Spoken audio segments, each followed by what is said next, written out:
अस्सलाम वालेकुम। आप देख रहे हैं लॉ विद कशिफ और मैं हूं कशिफ निसार। आज हम इंग्लिश ज्यूरिस्प्रूडेंस का टॉपिक करेंगे, एडमिनिस्ट्रेशन ऑफ जस्टिस। सबसे पहले हमने इसका इंट्रोडक्शन देखना है, उसके बाद डेफिनेशन देखनी है। हमारे पास डेफिनेशन है सैलमन की और हॉलैंड की। उसके बाद हमने टाइप ऑफ जस्टिस देखने हैं, एक सिविल जस्टिस है, दूसरा क्रिमिनल जस्टिस है। इसके बाद आती है importance of administration of justice. इसमें हमारा सबसे पहले नंबर 1 रूल ऑफ लॉ है, उसके बाद पीस एंड स्टेबिलिटी है, नंबर 3 पे आता है प्रोटेक्शन ऑफ राइट, 4th में आता है डेटरेंस ऑफ क्राइम, 5th में आता है रिहेबिलिटेशन।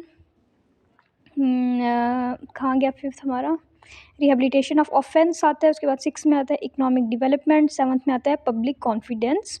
इसके बाद जो हमारी अगली चीज़ आती है वो होती है objective of administration of justice, जिसमें हमारे पास सबसे पहला है फेयरनेस एंड इक्वालिटी, सेकंड में आता है maintenance of social order, 3rd पे आता है punishment of wrong doer, 4th में आता है प्रोटेक्शन ऑफ इनोसेंट्स, 5th में आता है encouragement of lawful conduct, 6th में आता है prevention of self help, 7th में रिफॉर्मेशन एंड रिहेबिलिटेशन। इसके बाद हमारे पास चैलेंजेस आते हैं एडमिनिस्ट्रेशन ऑफ जस्टिस के, जिसमें है डिले इन जस्टिस, सेकंड पे है करप्शन, 3rd पे है एसेस ऑफ जस्टिस, 4th पे है ओवरबर्डन कोर्ट्स। ठीक हो गया, ओवरबर्डन कोर्ट्स। इसके बाद हमारे पास कंक्लूजन आता है। ये हमारे पास एडमिनिस्ट्रेशन ऑफ जस्टिस है, जो कि हमारा इंग्लिश ज्यूरिस्प्रूडेंस का पहला टॉपिक है। तो हम इंट्रोडक्शन देखते हैं। इंट्रोडक्शन में हमें बताया गया एडमिनिस्ट्रेशन ऑफ जस्टिस है जो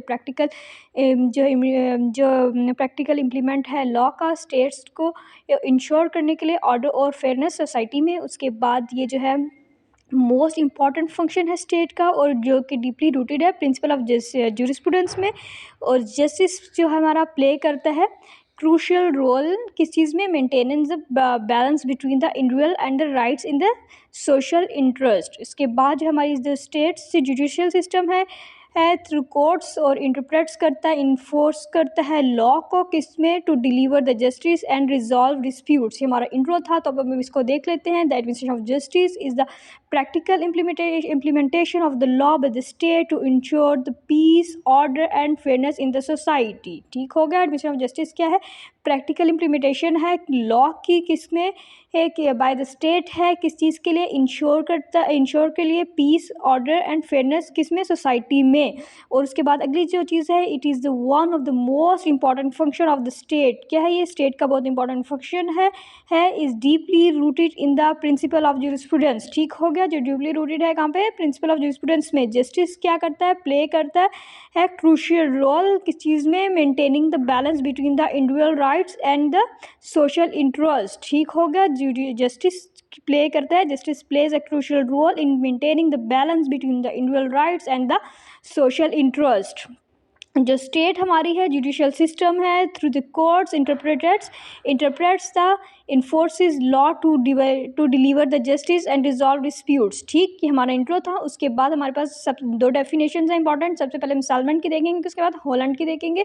सैलमन हमें बता रहा है कि जो एडमिनिस्ट्रेशन ऑफ जस्टिस है इम्प्लाइज करता है मेंटेनेंस ऑफ राइट किसमें, within the political community, किससे, by means of the physical force of the state. सही हो गया। जब हम इसकी डेफिनेशन देखेंगे तो वो क्या है, the administration of justice implies the maintenance of rights. ठीक है, द एडमिनिस्ट्रेशन ऑफ जस्टिस क्या कर रहा है, इम्प्लाई कर रहा है मेंटेनेंस ऑफ राइट, कहाँ, within a political community, by किससे, by means of the physical force of state. तो पूरी डेफिनेशन जब हम पढ़ेंगे, ये है हमारे पास, the administration of justice implies the implementation of right within a political community by means of the physical force of the state. उसके बाद हॉलैंड की डेफिनेशन है। हॉलैंड क्या कह रहा है, हॉलैंड कह रहा है कि एडमिनिस्ट्रेशन ऑफ जस्टिस है मीन्स क्या कर रहा है द इन्फोर्समेंट कर रहा है किसकी, लॉ की कर रहा है, किससे, बाय द स्टेट। क्यों कर रहा है, to ensure the peaceful and orderly society. ठीक है, पीसफुल और ऑर्डरली सोसाइटी के लिए। तो उसकी डेफिनेशन हॉलैंड की क्या है, वो डेफिनेशन है, the administration of justice means the enforcement of the law by the state to ensure a peaceful and orderly society. उसके बाद हमारे पास टाइप्स आ गई। टाइप्स हमारे पास 2 हैं, सिविल जस्टिस और क्रिमिनल जस्टिस। पहले हम सिविल जस्टिस सबसे पहले हम देखते हैं, जब हम लिखेंगे टाइप्स ऑफ द जस्टिस तो हमने देखना है justice is administration in 2 broad categories. Civil justice पहले जब हम देखेंगे तो उस पर लिखा है civil justice deals with the dispute between the individuals और organisation and regarding the property, contracts, family matters और अदर पर्सनल इश्यूज। ठीक हो गया। सिविल जस्टिस हमें किस बारे में कर रहा है, सिविल जस्टिस कर रहा है, डील कर रहा है डिस्प्यूट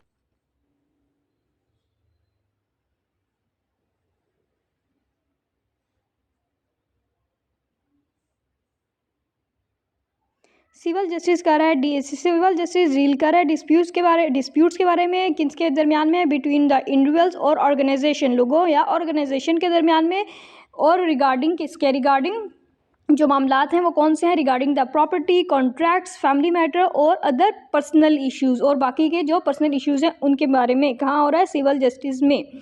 तो क्या हम देखते हैं कि ये it seeks to the protect rights, restore status और provide compensation for the loss incurred. Example अब हम देख रहे हैं, a property dispute between the neighbours resolve through the court decree. ठीक हो गया, एग्जाम्पल हमारे पास क्या आ गया, प्रॉपर्टी है, डिस्प्यूट है नेबर्स के दरमियान में, रिजॉल्व होगी किससे, थ्रू अ कोर्ट डिक्री से। उसके बाद हमारे पास क्रिमिनल जस्टिस आ रहा है, जो दूसरी चीज़ है हमारे पास क्रिमिनल जस्टिस, वो क्या है, क्रिमिनल जस्टिस जो है इन्वॉल्व करती है केसेस जहाँ पे ऑफेंस होता है जहाँ पे ऑफेंस कमिट होता है अगेंस्ट द स्टेट और सोसाइटी में, जैसा कि कोई चोरी हो जाए, कोई डकैती हो जाए, कोई फ्रॉड हो जाए। तो अब हम जब इसको देखेंगे तो वो क्या देखना, हम इसमें देखना है the criminal justice involve the cases where an offence is committed against the state और society such as theft, murder और फ्रॉड। अगली चीज़ है, ये फोकस करता है किस चीज़ में, पनिशमेंट में ऑफेंडर के, और क्या करता है, डिटेनिंग द जो फ्यूचर क्राइम है और the protection of the public. ठीक हो गया, इसके एग्जांपल हमारे पास है, imposing a sentence for a robbery murder under the criminal law. ये हमारे पास इसके दोनों टाइप्स होगी, हमारे पास डेफिनेशन भी होगी, इंट्रो देख लिया हमने, डेफिनेशंस देख ली, उसके बाद हमने टाइप्स देख ली। अगली चीज़ आती है इंपॉर्टेंस ऑफ एडमिनिस्ट्रेशन जस्टिस। तो इसकी इंपॉर्टेंस में हमारे पास कितने हैं, सबसे पहले हमारे पास रूल ऑफ लॉ है, उसके बाद हमारे पास पीस एंड स्टेबिलिटी है, उसके बाद हमारे पास प्रोटेक्शन ऑफ द राइट्स है, फोर्थ में हमारे पास डेटरेंस ऑफ क्राइम है, फिफ्थ में हमारे पास रिहेबिलिटेशन ऑफ ऑफेंडर्स है, सिक्स्थ हमारे पास इकोनॉमिक डेवलपमेंट है, सेवन्थ हमारे पास पब्लिक कॉन्फिडेंस है। ये हमारे पास 7 पॉइंट्स हैं किस चीज़ के, इसकी इम्पोर्टेंस के। सबसे पहले हमने लिखना है, जो पहली लाइन जो हमने लिखनी है वो लिखेंगे importance of the administration of justice. तो हमने उसके बाद जो हेडिंग से लिखने के बाद इस हेडिंग के नीचे जो हमने लिखना है वो लिखेंगे the administration of justice is the fundamental aspect of any legal system, it's importance can be understood through the following points. जब हम पॉइंट्स लिखना है तो पहले पॉइंट की हेडिंग में हमने देना है rule of law. Rule of law क्या है, ये इंश्योर करता है लॉ को, और जो कि रिस्पेक्टेड फॉलोड होते हैं, जो making everyone equal before the law. ठीक हो गया, उसके बाद प्रिंसिपल ऑफ नो वन, जो प्रिंसिपल है वो no one is above the law है। रूल ऑफ लॉ का प्रिंसिपल क्या है, no one is above the law, is a central of the justice, is to center of the justice. जब हम rule of law लिखेंगे, heading लिखेंगे, उसके नीचे जो हमने पॉइंट लिखना है वो ये लिखेंगे, it ensures that the laws are respected and followed। ठीक हो गया, it ensures that the laws are respected and followed, जो laws हैं respected and followed हैं, making everyone equal before the law, और ये सबको law के अंडर सब लोग क्या है, equal हैं। प्रिंसिपल हमारे पास इसका क्या है, प्रिंसिपल ऑफ, इसका जो प्रिंसिपल है वो ये है कि no one is above the law is central of justice. ठीक है, उसके बाद जो अगली हेडिंग है 2 हम लिख के इस पर लिखेंगे पीस एंड स्टेबिलिटी। तो दूसरा पॉइंट जो हमने लिखना है उस पर ये है, by resolving disputes and punishing wrong doer. ठीक हो गया, the administration of the justice maintain social order and prevent chores. ठीक हो गया, कैसे है हमारे पास जो तरीका है वो हम कैसे कर सकते हैं, पनिश करके जिसने कुछ गलत किया है, इससे हमारा एडमिनिस्ट्रेशन ऑफ जस्टिस है मेंटेन होगा और सोशल ऑर्डर प्रिवेंट्स करेगा चोर्स को। तीसरा पॉइंट जो हमारे पास है, प्रोटेक्शन ऑफ राइट की हेडिंग देंगे, उसके नीचे जो हमने लिखना है उस पर हम लिखेंगे justice safeguard fundamental rights such as the life, liberty and the property. ठीक हो गया, जस्टिस क्या कर रहा है, सेफ गार्ड कर रहा है फंडामेंटल राइट्स, जैसा कि कौन से हैं, लाइफ है, हमारी आज़ादी है, और हमारी प्रॉपर्टी है, हमारी ज़िंदगी, हमारी आज़ादी और हमारी प्रॉपर्टी जो है उसको, ये हमारा फंडामेंटल राइट है, इसको ये सेफ गार्ड कर रहे हैं। Courts act as protect of these rights against the violation by the individuals और इवन द स्टेट। ठीक हो गया, स्टेट और कोई भी शख्स जो है इसको नुकसान नहीं पहुंचा सकता, इसकी हिफाजत कर रहे हैं, इसको सेफ गार्ड कर रहे हैं हमारे फंडामेंटल राइट्स को। चौथी चीज़ जो हमारे पास आ गई है, डेटरेंस ऑफ द क्राइम। इसमें हमारे पास है कि fear of punishment prevents individual from the committing crime, ensuring peaceful society. जब किसी इंसान को किसी पनिशमेंट का डर होगा तो वो कोई ऐसी हरकत ही नहीं करेगा कि उसको सज़ा मिले। अगली चीज़ हमारे पास आती है, फिफ्थ पॉइंट है। फिफ्थ पॉइंट में हमारे पास लिखा है रिहेबिलिटेशन ऑफ ऑफेंडर्स। तो ये क्या है, जस्टिस जब हम पहले हेडिंग लिखेंगे the rehabilitation of justice, rehabilitation of offenders, तो इसके नीचे हमने लिखना है जस्टिस सिस्टम जो है ऑल्सो फोकस करता है रिफॉर्मिंग क्रिमिनल्स। ठीक हो गया। इससे क्या होगा, so they can reintegrate into the society and lead productive lives. ठीक है, ये हमने 5th पॉइंट में लिखना है रिहेबिलिटेशन ऑफ ऑफेंडर्स। इसमें यह है कि the justice system also focuses on reforming criminals.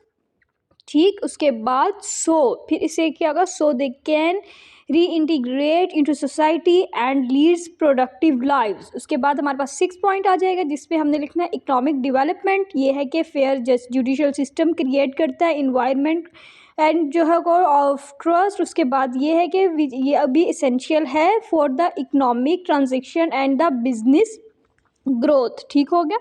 जब हम ये पॉइंट लिखेंगे तो हमने लिखना है, पहले हेडिंग में डालना है इकोनॉमिक डेवलपमेंट। इसके बाद जो हमने इसके इकोनॉमिक डेवलपमेंट के नीचे जो हमने लिखनी है वो बात ये है कि a fair judicial system creates an environment of trust which is essential for economic transactions and the business growth. इसके बाद हमारे पास इसका 7th पॉइंट आ जाएगा, हेडिंग आ जाएगी, 7th हेडिंग जिसकी आ जाएगी, जिसपे हमने लिखना है पब्लिक कॉन्फिडेंस। पब्लिक कॉन्फिडेंस क्या है, ये लिखने के बाद हमने इसके नीचे जो पॉइंट डालना है वो ये कि है transparent and impartial judicial system enhances public confidence in the state and its institutions। ठीक हो गया। जो क्या ट्रांसपेरेंट और जो इम्पार्शियल जुडिशल सिस्टम है ये क्या करता है, इन्हेंस करता है पब्लिक के कॉन्फिडेंस को, किसमें, स्टेट और इसके इंस्टीट्यूशन में। Transparent and impartial judicial system enhances public confidence in the state and its institution।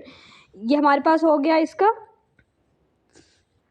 जो हमने अभी पढ़ लिया, इसकी इंपॉर्टेंस पढ़ लिया। इंपॉर्टेंस के बाद जो अगली चीज़ हमने देखनी है वो क्या, objective of administration of justice. जो इसके ऑब्जेक्टिव हैं वो क्या है, इसमें हमने सबसे पहले फेयरनेस एंड इक्वालिटी देखना है। उसके बाद मेंटेनेंस ऑफ सोशल ऑर्डर है। इसके बाद 3rd चीज़ है punishment of wrong doer. 4th चीज़ है प्रोटेक्शन ऑफ इनोसेंट्स। 5th चीज़ है जो हमने है लिखनी है encouragement of lawful conduct. 6th में हम लिखेंगे prevention of self help.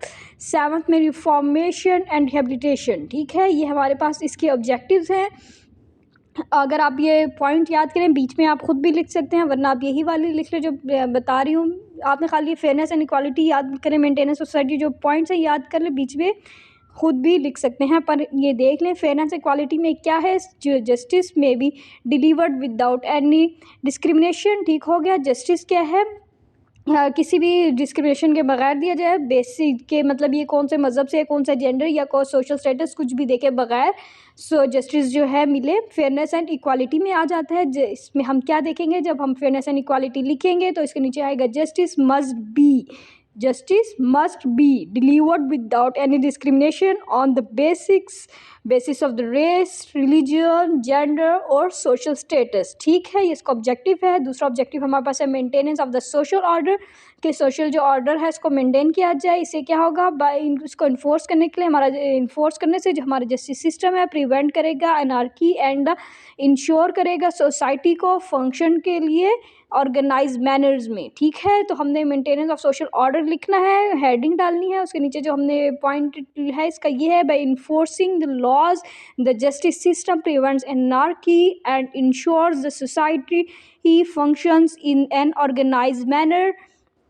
3rd point जो हमारे पास आ रहा है उसमें हमने लिखना है पनिशमेंट ऑफ रॉन्ग डूअर्स, जो गलती करता है उसको उसकी सज़ा दी जाए, देनी चाहिए। Punishment acts as a form of retribution serving justice for victim and society at large। जो पनिशमेंट है देनी चाहिए किसी भी गलत करने वाले को, इससे क्या होगा, जस्टिस मिलेगा और गलत करने वाले को उसकी गलती की सज़ा मिलेगी और सोसाइटी जो है सही से काम कर सकेगी। उसके बाद हमारे पास 4th पॉइंट है, उसमें हम लिखना है प्रोटेक्शन ऑफ इनोसेंट, जो इंसान गलती नहीं करता उसकी हिफाजत की जाए। इसमें है कि जुडिशियल सिस्टम इंश्योर करे जो इनोसेंट्स है, जो इनोसेंट इंसान है, जो शख्स है, इंडिविजुअल है, वो रॉन्गफुली पनिश उनको ना किया जाए, किसी गलती के बगैर किसी को उसको सज़ा नहीं दी जाए। इनोसेंट अंटिल प्रूवन गिल्टी, जब तक के किसी ही मासूम इंसान को गलत करार ना दिया जाए तब तक उसको सज़ा ना दी जाए। तो हमने लिखना है प्रोटेक्शन ऑफ इनोसेंट्स, तो हमने इसमें लिखना है the judiciary ensures that the innocent individuals are not wrongfully punished. Emphasising the principle of innocent until proven guilty. ठीक हो गया, हमारे पास प्रिंसिपल क्या है, emphasising the principle of innocent until proven guilty. Fifth पे हमने जो लिखना है, इनकरेजमेंट ऑफ लॉफुल कंडक्ट। तो वो क्या है, जो पीपल मोटिवेट होते हैं, जो फॉलो करते हैं लॉ को, जो see in the consistent enforcement. ठीक हो गया, तो हमने encouragement of the lawful conduct देखना है, उस पर हम लिखेंगे people are motivated to follow the law.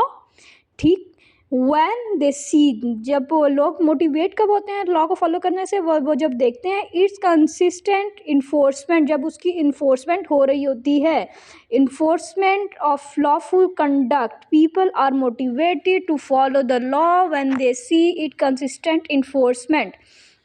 छठी चीज़ जो हमारे पास आ रही है, प्रिवेंशन ऑफ सेल्फ हेल्प। इसमें क्या है कि इन the absence of the justice, मतलब जब जस्टिस नहीं होते हैं, इंडिविजुअल जो है रिजॉर्ट कर सकते हैं पर्सनल रिवेंज को और रिलेशंस को, किससे, लीडिंग टू डिसऑर्डर। उससे क्या होता है, लीडिंग टू किससे होती है, लीडिंग हमारी होती है डिसऑर्डर। द जुडिशियल सिस्टम क्या करता है, प्रिवेंट ऑफरिंग लीगल रेमेडीज। ठीक, जब हम लिखेंगे प्रिवेंशन ऑफ सेल्फ हेल्प, तो इस पर हमने लिखना है in the absence of the justice individuals में रिजॉर्ट टू पर्सनल रिवेंज और retaliation leading to disorder. The judicial system prevents this by offering legal remedies. ठीक है, प्रिवेंशन ऑफ सेल्फ हेल्प में क्या है, in the absence of the justice individuals में resort to personal revenge और retaliation leading to disorder. The judicial system prevent this by offering legal remedies. उसके बाद हमारे पास है reformation and rehabilitation. Seventh point हमारे पास है जिसपे हमने लिखना है, सेवन्थ भी यही है और आखिरी भी यही है इसमें, जिसमें है स्पेशली इन क्रिमिनल जस्टिस में one of the objective is to reform offenders and help them become responsible member of the society. ठीक हो गया, इसमें क्या होते हैं, उसको हेल्प ऑफर करते हैं और लोगों को रिस्पॉन्सिबल मेंबर सोसाइटी का बनने में मदद मिलती है या वो बन सकते हैं। तो रिफॉर्मेशन एंड रिहेबिलिटेशन में हमने लिखना है specially in criminal justice one of the objective is to reform offenders and help them become responsible member of the society. इसके बाद हमारे पास आ जाते हैं चैलेंजेस। हमारे पास हैं delay in the justice, corruption, access of society और ओवरबर्डन कोर्ट। सबसे पहले हमारा पहला चैलेंज है हमारे पास delay in the justice. Delay court proceeding lead to loss of public confidence. ठीक होगा, जब आप केस कोर्ट में डालते हैं और वो लेट हो जाते हैं तो इससे लोगों का जो कॉन्फिडेंस है वो कम हो जाता है, उनको यकीन नहीं होता कि हमारे केस का फैसला आना है भी कि नहीं आना। Delay in the justice, delay courts proceedings leads to loss public confidence. इससे लोगों का कॉन्फिडेंस लॉस होने लग जाता है। दूसरी चीज़ जो है, दूसरा जो चैलेंज है वो करप्शन है, जो सबसे बड़ी बात चल रही होती है हर चीज़ में, करप्शन है। Corruption with in the society undermines it's credibility. ठीक हो गया, करप्शन से जो होती है उसकी क्रेडिबिलिटी कम हो जाती है। उसके बाद एसेस ऑफ जस्टिस है थर्ड पॉइंट में, जिसमें है many people specially in under development areas faces difficulty accessing courts due to financial constraints और लेक ऑफ अवेयरनेस। मतलब कि उनको जो एसेस ऑफ जस्टिस का मतलब इसमें हम लिखेंगे जो लोग दूर दराज या कहीं ऐसे इलाकों में रहते हैं जिसमें भी ऐसी तरक्की नहीं होती उनका, या उनके पास इतने फाइनेंशियल वो स्टेबल नहीं होते, तो उनके पास ऐसी आगाही ही नहीं होती कि वो अपना जस्टिस ले सकें, वो तक जाने के काबिल ही नहीं होते, या उनको पता ही नहीं होता कि यहाँ से भी हम कर सकते हैं। उसके बाद हमारे पास ओवरबर्डन कोर्ट, जो कोर्ट्स में ज़्यादा बर्डन डाल दिया जाता है। Court in many countries faces backlog of cases making the justice delivered slow. ठीक हो गया, केस कोर्ट जो है उस पर बहुत ज़्यादा बहुत ज़्यादा केस आ जाते हैं, जिसकी वजह से ओवरबर्डन हो जाते हैं और इसकी वजह से उनका प्रोसेस जो है वो स्लो हो जाता है। उसके बाद हमारे पास कंक्लूजन है। कंक्लूजन में हमने देखना है एडमिनिस्ट्रेशन ऑफ जस्टिस जो है बैकबोन है सिविलाइज सोसाइटी की, और ये जो है ये खाली ये इंश्योर नहीं करता कि इन्फोर्समेंट ऑफ लॉ को सिर्फ इंश्योर नहीं करता बल्कि प्रोटेक्ट करता है इंडिविजुअल्स के राइट को और प्रमोट करता है सोशल ऑर्डर को, और जो एक फेयर और एफिशिएंट जस्टिस सिस्टम है बिल्ड करता है ट्रस्ट, किसके ट्रस्ट में, among the citizen and fosters culture of the legal obedience उसके ठीक है। उसके बाद क्या है, ताहम हमें क्या मिलता है, कंटिन्यूस रिफॉर्म मिलती है और जो कि ज़रूरी है किसी भी चैलेंज को एड्रेस करने के लिए। जैसा कि हमारे पास आ जाता है डिले, एसेसिबिलिटी, इंश्योरिंग, ये सब जो है जस्टिस रिमेन करता है swift, impartial and the accessible to all, कि तमाम लोगों को जस्टिस मिल सके। इस पे हम कंक्लूजन जब हम लिखेंगे, हेडिंग डालेंगे कंक्लूजन की, तो उस पर हमने लिखना है the administration of justice is the backbone of the civilized society. It not only ensures that the enforcement of law but also protects individuals' rights and promotes the social order. A fair and the efficient justice system builds trust among the citizens and fosters a culture of the legal obedience. However, continuous reform are necessary to address challenges like delay and accessibility, ensuring that the justice remains swift, impartial, and accessible to all. Thank you. ये आज का lecture था English jurisprudence का, जो कि administration of justice था। और बाकी भी इस तरह के लेक्चर्स देखने के लिए चैनल को सब्सक्राइब कर दीजिए। शुक्रिया। अल्लाह हाफिज़।